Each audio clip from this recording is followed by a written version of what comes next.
Hello everybody. Good to see you here on culture-lovers.eu. This week I am asked to share with you why we will call our new camper Stufke. First of all, we find the name Stufke very sweet, but there is a lot more to it.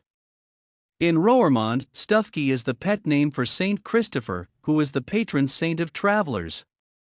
And we happen to live in Roermond, the city of Stufke. Besides being found on the Saint Christopher Cathedral in Roermond, his portrait can also be seen dangling from lots of mirrors on buses and in taxis throughout Europe. Whenever he is shown, he has a walking stick and has Christ as a child on his shoulders. Despite his popularity, the Catholic Church removed him from the official list of saints in 1969. I have no idea why, but he isn't on the list anymore.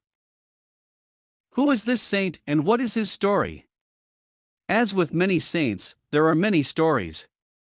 Allow me to tell you about one of the most well-known. He was born as Reprobus in the 3rd century. As a giant, he lived in Canaan, the land we now know as Israel. He decided that his mission was to serve the greatest king he could find. To do this, he sought out the greatest king and began to serve him. Even so, he learned that there were moments when he could see fear in the eyes of the king. The king was afraid of the devil, so he discovered the devil was more powerful than him.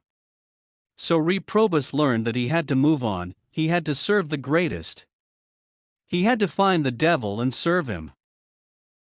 Reprobus went in search of the devil. As soon as he found him, he became his obedient servant. As he was traveling with his new boss, he noticed that he too was occasionally afraid. Whenever he saw a cross, the devil would seek another way around. It became obvious to Reprobus that even the devil was not the greatest, he had to find the person behind the crosses. After leaving the devil, he started searching for Christ. Christ was nowhere to be found in the mountains, in the desert, or anywhere else. In his last moments of suffering, he found an hermit who helped him. The hermit gave him water, bread, and a place to sleep. The two became friends. Reprobus shared with the hermit that he was looking for Christ. The hermit then suggested that he should pray and fast. Reprobus was unconvinced that this was the way to find Christ, so the hermit suggested an alternative. With his size and strength, he might well assist pilgrims to cross the river, which might lead to Christ finding him too. So it was that after years of helping pilgrims to cross the river, a child asked for assistance. It was the most difficult crossing ever, even though it was a child. The child was heavier than anything he had carried before. He barely made it across the river. Once they crossed, Reprobus asked, "Who are you? You have put me in the greatest danger. I do not think the whole world could have been as heavy on my shoulders as you were." The child replied, "You had on your shoulders not only the whole world but him who made it.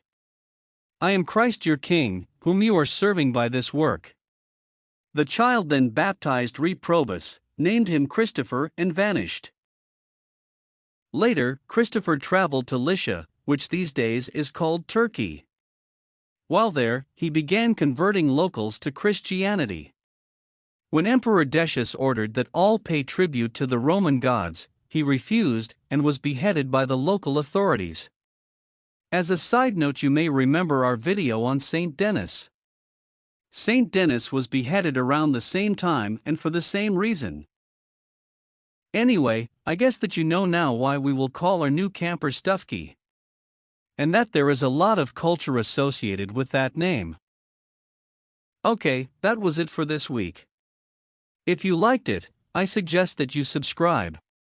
That would help us quite a bit. Cheers and hope to see you next week.